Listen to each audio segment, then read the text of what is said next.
thank you, Dr. Mahoney. And once again, congratulations to the class of 2022. Now, we invite LaRue Linder to the podium to address the class. Woo!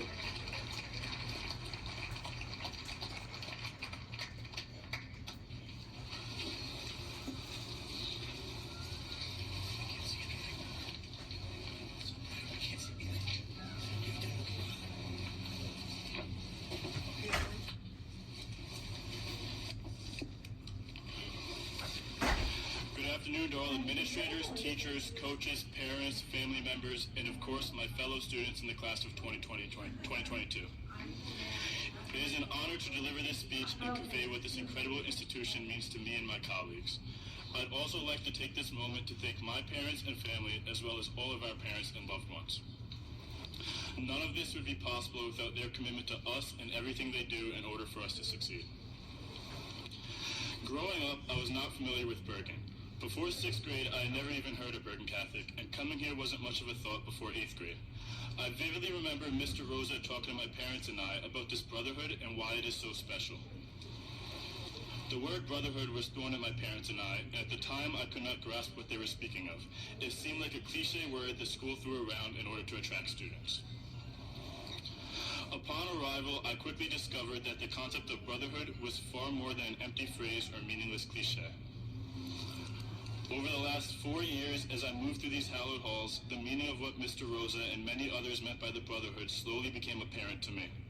It's almost like as freshmen we say, Bergen is the greatest brotherhood because everyone tells us it is, but we can't pinpoint exactly why.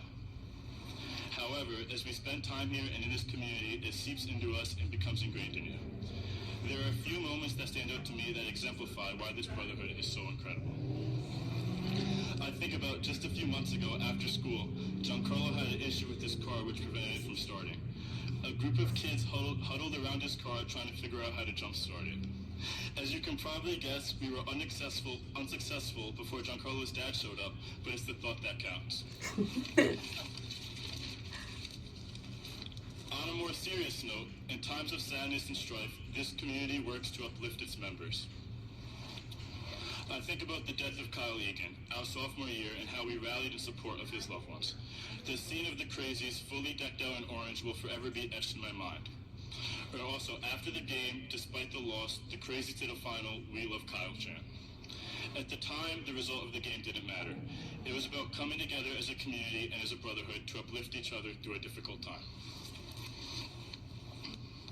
Another more recent example that really resonated with me and showed me the care for everyone in this community occurred about a month ago. For those of you who don't know, Ryan Butler lost one of his best friends in an accident. Ryan, who we voted as class extrovert and is widely known as a confident and outgoing kid, needed support and help during that dark time. Despite his friend not being a Bergen student, this community cares so deeply about Ryan that we rallied around him in support. Bergen allowed him to take days off in order to grieve the loss of his friend. During his time away from school, I was constantly asked by teachers how Ryan was doing and to pass along the message that they are there for him if he needs anything. Another thing that really stands out to me is on Ryan's first day back in school, Mr. Coleman went out of his way to come up to our lunch table, shake Ryan's hand, and tell him he's sorry for his loss. It's this type of love and commitment that Bergen gives to every one of its students, which makes it so uncommon. The Brotherhood doesn't just consist of the 133 students graduating today, or the 700 currently enrolled in the school. It consists of the 12,000 plus alumni and all the teachers and administrators who gave their talents to this school to help Bergen students of the past, present, and future continue to grow and carry on its tradition. It took me my 4 years at Bergen to fully grasp it, but now I do. The Brotherhood isn't about any particular class of students or faculty. It is an experience that every student lives and breathes. This brotherhood in Bergen Catholic as a whole is so uncommon and extraordinary in modern society, where we have mostly forgotten that we are supposed to be our brother's keeper. No matter when someone graduated from Bergen, their circumstances are largely the same. Alumni from before the first laptops were invented speak just as fondly about the brotherhood in Bergen as we do today, where we have a computer and iPad per student. The fact that one place is able to positively impact thousands of people over the course of multiple generations shows how special it truly is. The Brotherhood is more than just a bond between students. It represents a competitive and collaborative environment where we push each other academically and athletically every day. When people ask me what makes Bergen so special, I say the people. I'm sure most of you know the saying, show me your 5 closest friends and I'll show you your future. Well, I can show you my 132 closest friends, and we all have incredibly bright futures.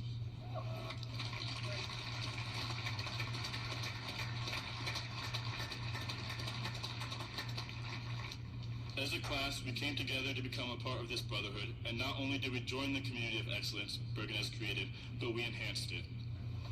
Over the last 4 years, we have raised the bar for future classes. I'm truly blessed to have spent these last 4 years learning from and interacting with so many talented kids.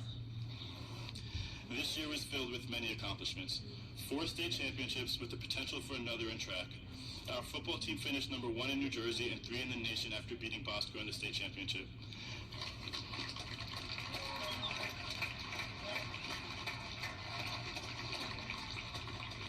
Our basketball team won the state championship where we once again beat Bosco.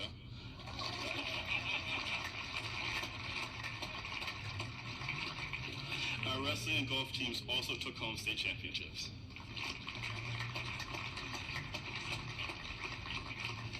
I vividly remember the state sectional wrestling match against Delbarton, waiting in anticipation for the referees to announce the outcome. Mr. McGovern came up to us and said to stay in the bleachers no matter the outcome. We all nodded along, knowing in the back of our heads if we won we would storm the mat. And sure enough, about 30 seconds later, the decision was announced and we stormed past Mr. McGovern. The way this community, our community, cares so deeply about success across different sports is remarkable. It's a bond that transcends into everything we do. We truly care about the success of our brothers. By no means was Bergen all good times and laughs. While I can say confidently there has never been a time I stepped foot into Bergen Catholic and didn't laugh, there were also many difficult times and late night studying, especially those times where it seemed like all my hardest teachers colluded to make their tests on the same day. I think about AP Calc with Mr. Hughes, which was by far my hardest class I've ever taken. It was the second test of the year and I got a 64 on it. First test I've ever failed in my life. I remember going to him after school to see if there's anything I could do for extra credit, and in his accent he responded, "What, do I look like a magician? Do you want me to pull points from my butt?"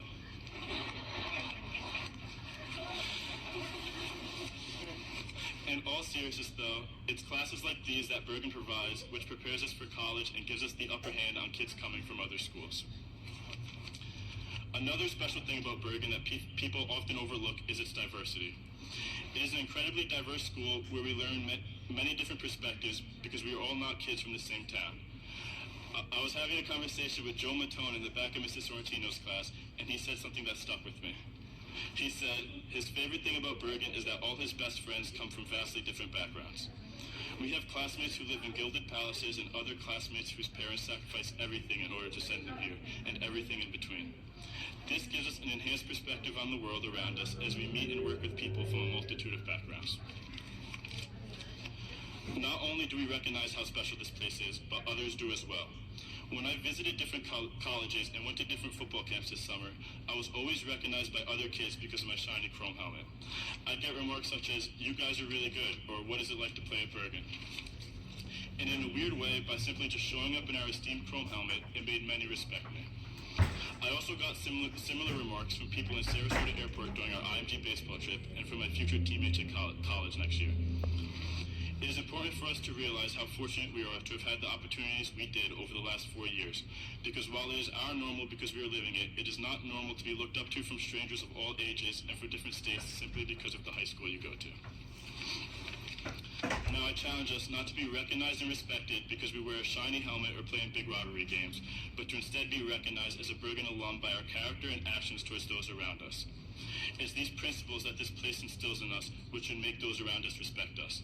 These principles should be the foundation of who we are going forward. We no longer get to be recognized as Bergen Catholic students because we go to Chick-fil-A in our red polos.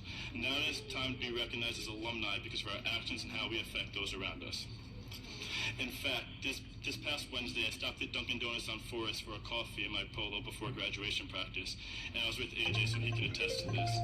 But basically, I was approached by an old lady who mentioned she had 3 sons who graduated from Bergen, and that it did great for them. I had already finished writing this speech, so it resonated with me right away, and I knew I'd have to add it in. Mentally, over the last few weeks, I've been pushing back in my head. Mentally, over the last few weeks, I've been pushing back in my head the end of my time as a Bergen Catholic student. I remember walking out of school the last day telling myself I still have prom that night. Then walking out of prom telling myself I still have the baccalaureate mass. Then similarly, after the baccalaureate mass, I still have graduation. Well, now that my speech is nearing its conclusion, and we all have our diplomas in hands, our moms have their flowers, and our dads have their paid in full receipts, there is no more pushing back the completion of our time as Bergen Catholic students. It would be sad moving on, and there will be tears. PJ's been crying since last year. However, it is also exciting as we have we have a lot ahead of us to look forward to. We spent the last 4 years building relationships and bonds with each other and with our teachers. While these will always be with us, the beautiful thing about life is that come August, when we step foot on our college campuses, we will have a blank slate where we once again have to form bonds and relationships. Think about how much we've grown over the last 4 years, and college gives us another opportunity to take another leap forward. Imagine where we'll all be 4 years from now. While we are moving on with our lives, the memories from Bergen Catholic will forever be with us. Kevin Arnold once said, "Memory is a way of holding on to the things you love, the things you are, and the things you never want to lose." We will always have the memories we formed here. The memories of playing in front of thousands of screaming fans, the memories of screaming in the stands for your brothers, the memories of the laughs in class or storming the court after we beat Peters. This is a place and a time in our lives that will forever be with us. It is a place that shaped us into the men we are today and did us a service we can never fully pay back. Thank you, Bergen Catholic. Just vote. Way to go, LaRue!